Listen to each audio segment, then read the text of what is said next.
Welcome back to another day of farming with family.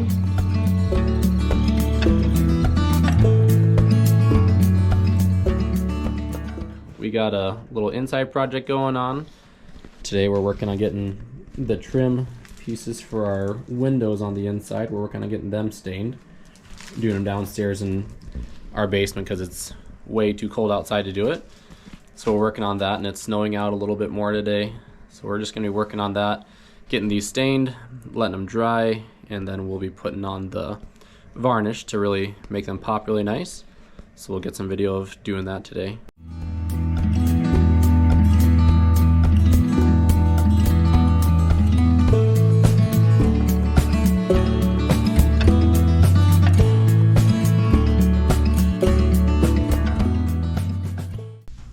Well, I had to get on my mask to put on, otherwise I was starting to get a little bit of a headache. But so far they're coming along nicely. Got half of these casing pieces done. They're getting dry. So, besides needing a mask, so far it's going okay. So I'm out here in my garage. Tomorrow I'm going to go get the two steers that we had butchered that were getting sold to people. And I got to get my new chest freezer unboxed and get that plugged in. It's about 22 cubic feet, I believe. So we're just gonna get that all set up. It's way below freezing in here already, but good to get it plugged in. We're supposed to get a little bit warmer over the weekend, and we'll see how much beef we can fit in here tomorrow evening. We got it all unboxed, set up, plugged it in. Best part, it actually turns on. So we'll see how much it fits. It's got some more baskets over there we'll put in later. But we'll get the beef tomorrow and we'll just see how much actually goes in there or how much we get back from 2 cows. All right, time to take care of the cows. We got a little bit of snow this morning, probably like an inch and a half. So nice little extra dusting. It's about 5 above, but the sun is actually melting the snow off the roof, so it's nice to have some nice sunny skies. These calves are enjoying the sun, liking their food. So I check on both the cows or groups of cows' waters every day, and today I walked into the pole barn and the automatic water was steaming, which it doesn't usually do, and it is froze up. There's no water in it. The heat's on, but I'm guessing what happened is where we have our web water that comes through, it comes through where we had an old well, whereas the pipe from the, it comes from the house, which is our main water source, and then it comes out to there and it splits off to like 3 or 4 different hydrants. One of those lines comes back to here to the pole barn. And in the earlier winter that did freeze up.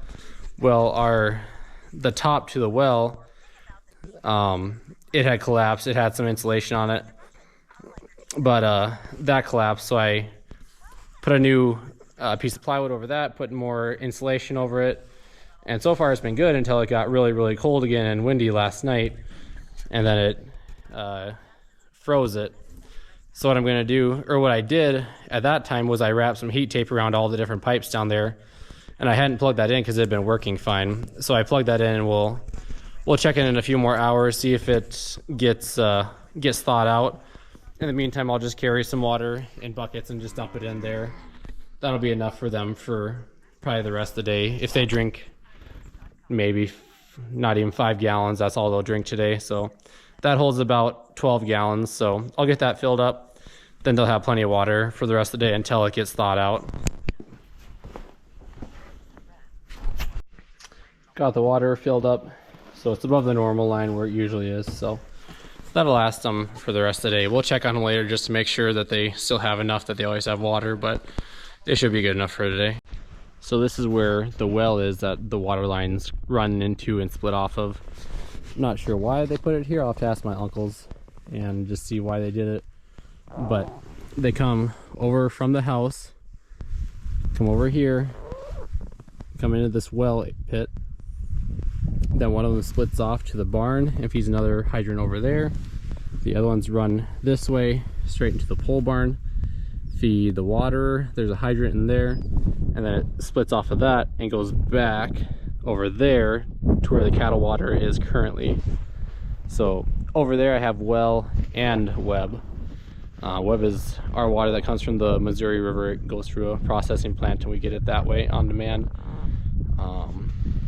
So I do have both those options back there, which is really nice, because if that one goes out, that's a lot more cattle to try to carry water for it than 5 calves. 5 calves is a lot easier. So we'll see if the heat tape works, and we'll come back and check this hydrant after a little while.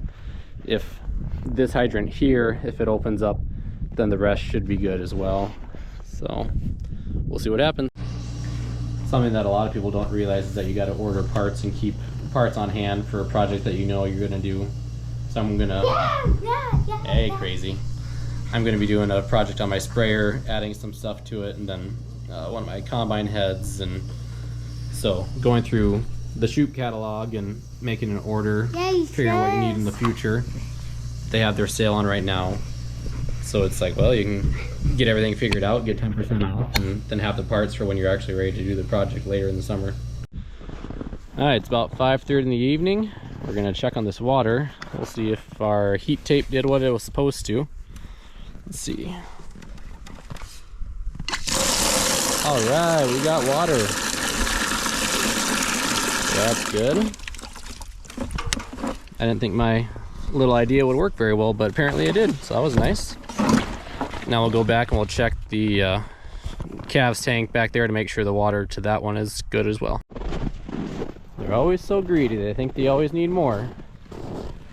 Number 4 right over there, she looks like she's gonna have twins, which actually last year she did have twins, and she always has such a big belly, and I thought she was just a big fat cow, but she actually did have twins, so we'll see if it happens again this year. Alright, so we don't have water in here yet, so it must be the pipe going down underneath here. We'll get a little video of that. So this is the pipe that comes from the ground, comes up. The pipe doesn't feel cold, so I'm guessing it just hasn't thawed out where the 2 lines connect. The hydrant juts off to the side, so the other pipes must still be getting thawed out, I guess. So we'll give that a little more time. In the meantime, we'll bring them another couple buckets of water in here so they have more to drink. Now, these cows are so well trained that when I grab buckets, they think I'm going to feed them. And I carried those buckets all the way over, and the whole time they would not leave me alone. So here's number 7. He still wants something. So he's been chasing me as I'm walking out the gate. Now I guess he'll leave me alone. I know they're all friendly, but when they're 1,200 plus pounds and they come running bucking around you, it gets a little bit nerve-wracking.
got up early this morning and got the cows fed, everyone checked on.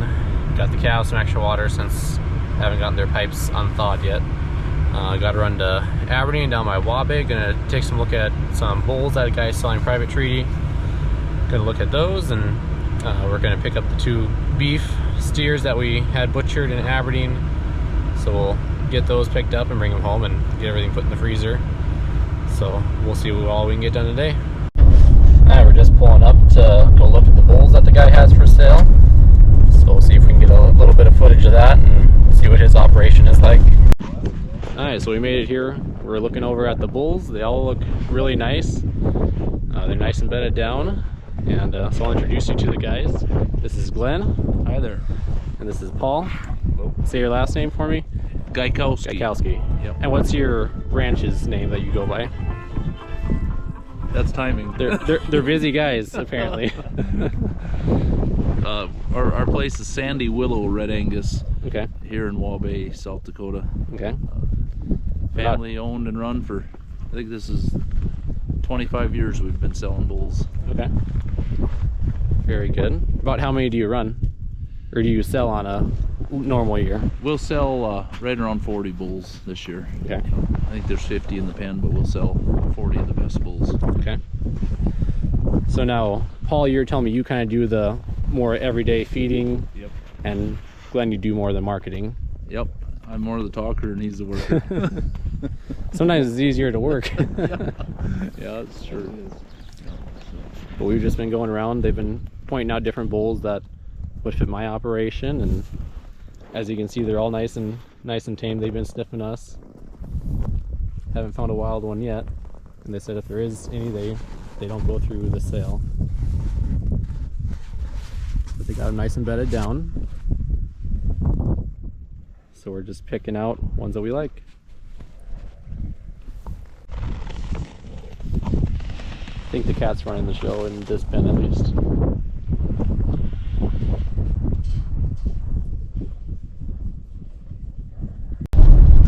We're taking off from Sandy Willow Red Angus. Had a really nice visit with the guys, and it was nice to get to see their operation. Very straightforward, honest guys. I've had them referenced to me by multiple different neighbors, and they're a little bit of a jaunt from where I live, but if you're gonna get a good quality bull and livestock, it doesn't hurt to travel a little bit. Anyways, very easy to work with, and we'll look forward to getting a bull from them here when they come up for sale, and look forward to using them on our cows.